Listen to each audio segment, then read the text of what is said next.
This is the Scooterworks folding rack holder. 3 simple pieces. You get your rack, you push it down, you hold it with your legs, slide it on real simple like that.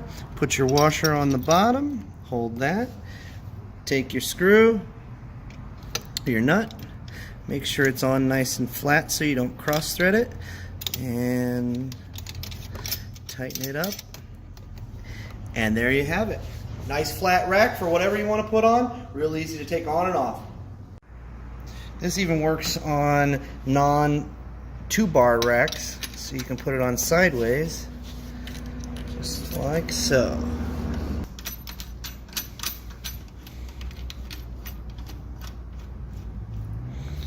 Voila.